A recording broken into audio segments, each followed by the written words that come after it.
Kehebatan yang membuatnya dicintai masyarakat. Rafael William Strijk resmi berpaspor Indonesia pada bulan Mei 2023. Proses naturalisasi Strijk dilakukan bersama Ivar Jenner yang kelak akan menjadi rekannya di tim nasional. Laga FIFA Matchday melawan tim nasional Palestina menjadi awal Strijk menunjukkan magisnya, memanfaatkan peluang kecil dan membuat peluang indah berhasil dipertontonkan Strijk.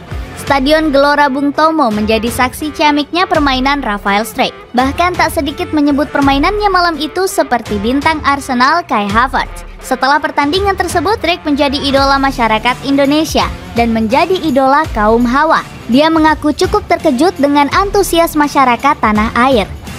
Klub yang dibela Strijk yakni ADO Den Haag pun turut antusias dengan dipanggilnya Strijk ke timnas Indonesia. Rafael Strijk dipanggil oleh tim nasional Indonesia. Striker 20 tahun itu melapor akan membela negara pada 12 September. Sebelumnya, semoga beruntung Strijk, tulis akun resmi ADO Den Haag.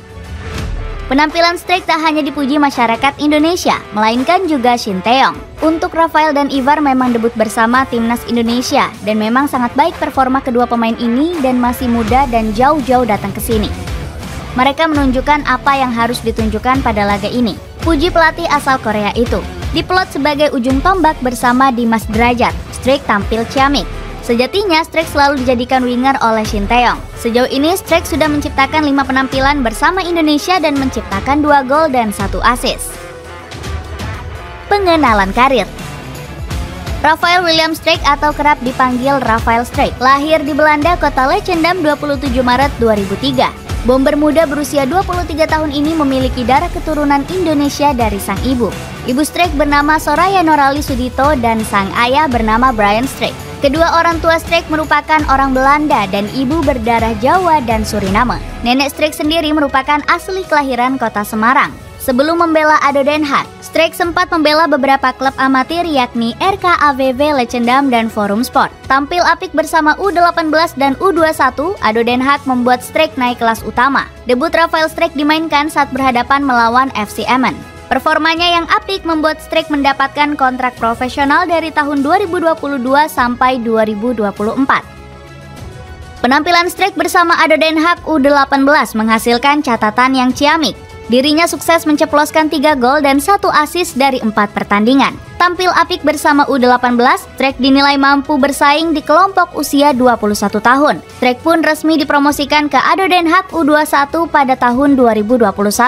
Bersama ADO Den Haag U21, dia dipercaya bermain sebanyak 21 kali dan menghasilkan 5 gol dan 5 assist. Namun Strijk hanya tampil sebagai starter sebanyak 2 pertandingan saja. Total, Strijk hanya menampilkan 11 laga sebagai starter. Cukup sukses bermain bersama U21 ADO Den Haag, Rafael Strijk mengungkapkan tekadnya untuk menembus skuad utama ADO Den Haag. Saya tentu melihat peluang, akan tetapi akan ada pemain yang direkrut juga. Saya hanya akan memberikan 100% dan melihat apa yang akan terjadi pada saya di masa depan, tegas Strijk. Namun, perjuangan Rafael Strijk tidak akan mudah. Joey Slagers, Malik Seluki, dan Fabian Shahai akan menjadi pesaing Strijk di lini depan ADO Den Haag. Komitmen jangka panjang bersama Garuda.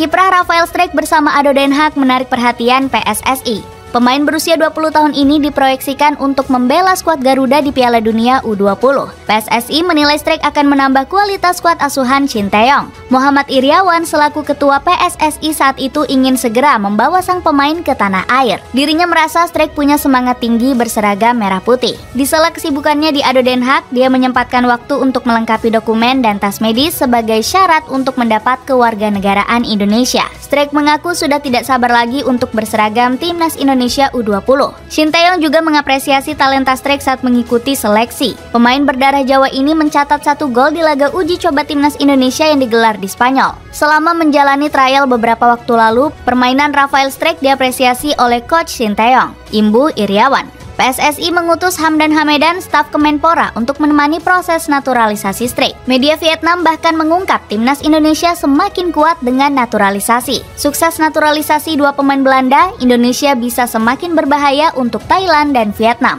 tulis media Vietnam bernama Soha. Media Vietnam lain bernama Ken14 menilai Strijk akan tampil impresif bersama skuad Garuda. Ken14 menganggap sang pemain akan memberi dampak positif di lini depan Indonesia. Strijk resmi menjadi warga negara Indonesia di era kepemimpinan Erick Thohir. Dirinya berkomitmen penuh untuk meninggalkan status kewarganegaraan Belanda.